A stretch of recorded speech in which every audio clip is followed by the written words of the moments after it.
Et à présent, mesdames et messieurs, nous passons au vif de notre sujet avec ce même débat quand même, la célébration du 120e anniversaire du musée de l'art islamique. Et pour cela, nous avons le plaisir d'accueillir au bout du fil Monsieur Antoun Youssef Bourdadi, qui est expert en tourisme et guide touristique. Bonjour Monsieur Antoun. Bonjour, Monsieur Samer, et à tous les téléspectateurs. Alors, quand on parle de ce musée de l'art islamique, on parle d'une collection, une très grande collection, distinguée par certaines, je dirais, pièces tellement rares dans le monde. On parle d'à peu près 1470 pièces rares de par les 100 000 pièces qu'abrite ce musée. Oui, exactement, ce musée quand même, c'est un vrai trésor. Il y a dedans des merveilles, des pièces uniques il n'y a nulle part dans le monde de ces pièces et qui sont de toutes les différentes époques historiques de l'histoire islamique de l'Égypte, à partir de l'arrivée de la conquête arabe avec Amr ibn al-As, Oui. et puis surtout la fondation du Caire et l'époque fatimide, et toutes les époques d'après, Ayyoubides, Mamelouks, Ottomanes. Et c'est des objets, bien sûr, il y a une grande partie qui fait partie des œuvres artistiques faites en Égypte. Il y a aussi beaucoup d'œuvres qui viennent d'ailleurs et qui font partie des collections que nous avons comme patrimoine en Égypte et qu'il n'y a nulle part dans le monde qu'en Égypte. Quand on parle de l'origine de ces pièces d'art, on parle que depuis 1880 à peu près, sous l'ère du Khedive Ismaïl, la collection a commencé à être formée. Plus tard, quelques pièces ont rejoigni la collection venant d'autres pays de par le monde. Si vous pouvez nous en parler. Oui, bien sûr. Bon, surtout à l'époque de Khedive Ismaël, c'est là qu'il y a eu cette grande... ils se sont beaucoup intéressés à cette époque à tout ce qui était culture et tout ce qui était patrimoine. Bon, déjà, la prise de conscience de l'archéologie et du patrimoine ancien dans le monde, c'est tout le XVIIIe siècle, début XIXe. Oui. Et c'est là que l'Égypte, à la moitié du XIXe siècle, avec tout ce qu'il y a comme trésor dedans, il y a eu cette prise de conscience, surtout sous Ismaël, de la protection de ce patrimoine et des trésors égyptiens. Oui. Aussi bien islamiques que égyptiennes anciennes qu'autres. C'était vraiment la grande époque. Et à cette époque, il y avait les grands voyageurs, les archéologues européens, les orientalistes, les conservateurs, qui s'intéressaient bien sûr à ces civilisations anciennes du Moyen-Orient. Et c'était l'époque, effectivement, de l'arrivée d'Auguste Mariette, l'archéologue en Égypte ancienne, en égyptologie, et à tous ces archéologues qui étaient venus. Et tout est commencé à... il y a cette croyance de protéger tous ces biens, les conserver quelque part, et ça a été le départ des noyaux des musées. Oui. Encore, on n'avait pas les musées actuels que nous avons, mais on a fait ce qu'on pouvait, c'est la protection des collections, ramasser les collections, chercher un peu, et en plus, comme encore officiellement on faisait partie de l'Empire ottoman géographiquement, donc il était beaucoup plus facile l'accès à ramener des objets un peu de tout le Moyen-Orient, même de la Turquie, même des pièces uniques, etc. Et l'Égypte est devenue vraiment un centre de regroupement de tout ça. Et ça a été le noyau d'un petit musée. Bon, c'était un ancien bâtiment qu'ils ont restauré, ils ont mis dedans toutes ces œuvres de l'art islamique qu'ils avaient à l'époque, le début de la collection. La même chose s'est passée avec Auguste Mariette qui avait fait avec une ancienne maison à Boulac, un noyau d'un musée d'antiquité pour ce qu'il avait découvert en Égypte, en antiquité égyptienne ancienne, ainsi de suite. Et c'est parti parallèlement. La même chose pour une collection de l'art copte, ainsi de suite. C'est comme ça qu'à la moitié du 19e siècle, sous Ismaël, cette prise de conscience, la collection a grandi, elle a évolué. La génération d'archéologues et de conservateurs d'après était plus consciente qu'il y a besoin de vraiment construire des musées spécialisés pour mettre ces œuvres dedans. Et c'est là qu'au début du XXe siècle, on voit l'inauguration de ces merveilleux musées que nous avons encore aujourd'hui, qui sont le musée de la place Tahrir pour l'Antiquité égyptienne, le musée de l'art islamique de quoi on parle, qui est quand même un bâtiment magnifique. Je voudrais simplement préciser que cette collection n'était pas seulement des objets en verre et métaux et tapis et les tissus et tout. Il y avait aussi une grande collection de manuscrits. Et des manuscrits anciens, que ce soit des livres de théologie, des papyrus, des parchemins, des anciens Corans, des anciennes littératures arabes, je parle de la culture arabe et islamique. Oui. Et le tout était conservé ensemble. Mais ils ont, à une époque, quand ils ont fait le musée de l'art islamique actuel, il était question, est-ce que garder les deux collections ensemble, il n'y avait pas la place, ou déménager vers un autre bâtiment pour un des deux.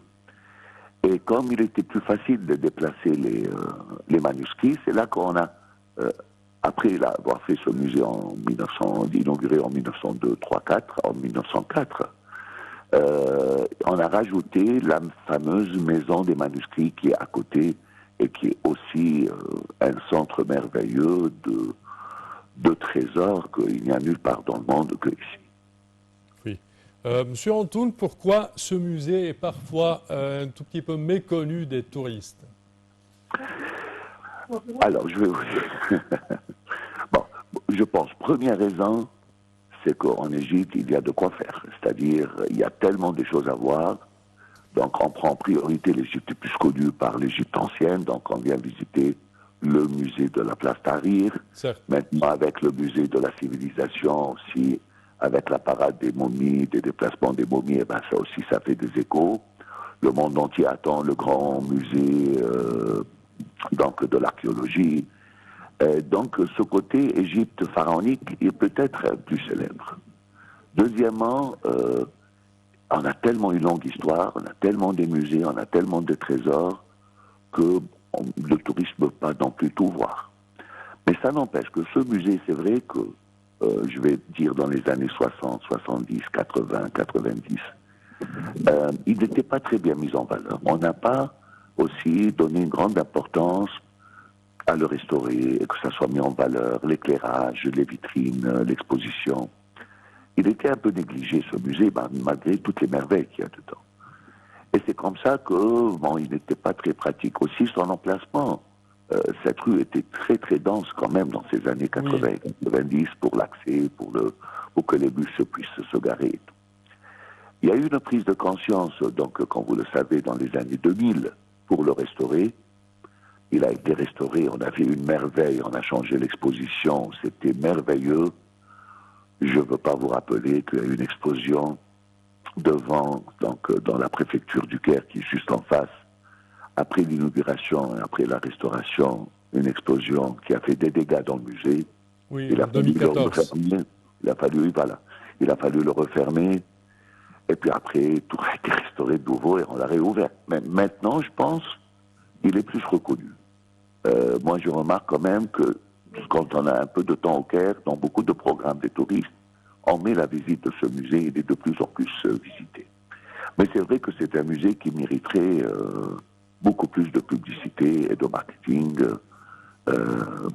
et de reconnaissance. Voilà. Quand on parle de circuit, par exemple pharaonique au Caire, on parle certainement du musée Antekran, on parle de visiter les pyramides.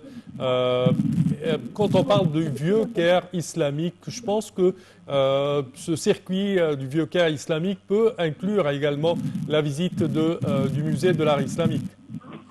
Oui, alors ça, bien sûr, l'histoire ici, c'est une histoire de temps. C'est-à-dire, en général, dans les programmes classiques, quand on a 2 jours au Caire, eh ben, on consacre une journée pour Saqqara, Memphis, les pyramides, et voilà. On consacre une journée pour le musée de la place Tahrir et 1 ou 2 mosquées avec les souks de Khaled. Quand on a 3 jours au Caire, eh ben, c'est là qu'on peut découvrir en une demi-journée le quartier copte, qui est aussi important, et le musée de la copte, qui est aussi un très beau musée inauguré au début du XXe siècle. Oui. Et là, on inclut en une demi-journée des visites de mosquées, promenades dans la rue El Moez, et on peut inclure le musée de l'art islamique. Mais quand même, écoutez, Monsieur Samer, moi, à mon avis, il faut faire quand même un petit effort sur les horaires de fermeture des musées. C'est-à-dire les sites comme les Pyramides ou Saqqara ou autres, c'est des sites ouverts. Donc quand on ferme les sites à 17h parce qu'il fait nuit, ça c'est logique. Mais je ne vois pas pourquoi on ferme les musées à 16h et à 17h. Que le musée peut être ouvert comme dans la majorité des pays du monde, jusqu'à 9h du soir et 10h du soir. Sûrement, si les musées prolongent un peu leurs horaires d'ouverture, ça peut faire des visites l'après-midi, le soir, des individuels. Sûrement, il y aura plus de potentiel. On a fait cette expérience avec le musée du Caire avant la révolution de 2011. Et il ouvrait jusqu'à 19h et puis 20h, quelques jours, 2 jours par semaine, 20h, et 5 jours, 19h. Il y avait tout le temps du monde, il y avait grand potentiel de visiteurs à partir de 17h, 18h jusqu'à la fermeture. Donc ça, nous aussi, il faut qu'on fasse un effort pour permettre, en fonction de temps. Le touriste, il a un temps limité, il ne va pas rester des semaines. Et il veut voir le maximum en très peu de temps, donc il faut qu'on lui facilite quand même la possibilité de tout voir. Surtout que cette région tout entière du Caire islamique est plus vivace pendant la soirée. Oui, alors la partie, rue El Moez et le cas des Khalili, c'est plus animé le soir. Mais bon, ça, c'est comme ça n'a pas d'heure de fermeture, eh ben ça, vous allez le soir, vous allez trouver des touristes, c'est fréquenté. Mais moi, je parle surtout des musées, les sites qui ferment et qui ouvrent, qui ont un ticket, etc. Et puis ce musée d'art islamique, il est très bien placé. Il est en fait à la limite entre le Caire fatimide et le Caire du 19e siècle, comme Ismaël. C'est à côté du château d'Abdine, on est à 2 pieds du centre-ville, donc les touristes ils peuvent le faire à pied, ils peuvent faire une promenade au centre-ville et avec la visite du musée le soir. Mais bon, il faut que le musée soit ouvert. Certainement. Certainement. Concernant, de point de vue général, les réservations du tourisme pendant la saison actuelle, comment l'estimez-vous? Eh bien, espérons que ça se passe bien. Bon, bien sûr, comme vous le savez, on avait fait une très très belle saison en 2023 qui avait un chiffre, peut-être un record, c'est le premier qu'on a fait dans notre histoire de tourisme. Mais après les affaires de Gaza, le 7 octobre, on a eu quand même quelques désistements, quelques annulations qui a diminué ce potentiel dans les mois de décembre et novembre et décembre. Bien évidemment, comme il y a eu des annulations, il n'y a pas eu beaucoup de réservations pour la saison printemps, mars, avril, Pâques, etc. Donc ça ralentit un peu, mais il paraît qu'à partir de fin décembre, quand les choses... le monde s'est rassuré qu'en Égypte, il n'y a rien, bien sûr, parce que les gens ne savent pas où ça se passe, vous voyez. Là, il paraît que les réservations reprennent, mais pas donc dans la même puissance que ça devait l'être. Mais bon, je pense que ça va venir. Peut-être au mois de janvier, début février, ça sera un tout petit peu calme, mais ça va reprendre la saison. On estime pour une très très grande saison, en fait. Parfait. Jusqu'à la fin de 24.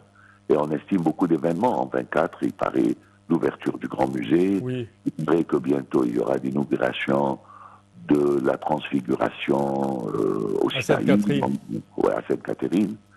Donc ça, c'est des choses très importantes. Et les événements sont toujours beaucoup plus importants que n'importe quelle publicité qu'on puisse faire. Certes, Monsieur Antoine Youssef Bourdadi, nous tenons à vous remercier énormément pour vos explications. Merci à vous. Je répète que vous êtes expert en tourisme et guide touristique. Chers téléspectateurs, malheureusement, notre temps arrive à bout au terme de cette édition. Je tiens à vous remercier d'avoir été des nôtres et je tiens à vous donner rendez-vous demain avec une nouvelle édition de Bonjour l'Égypte. Au revoir.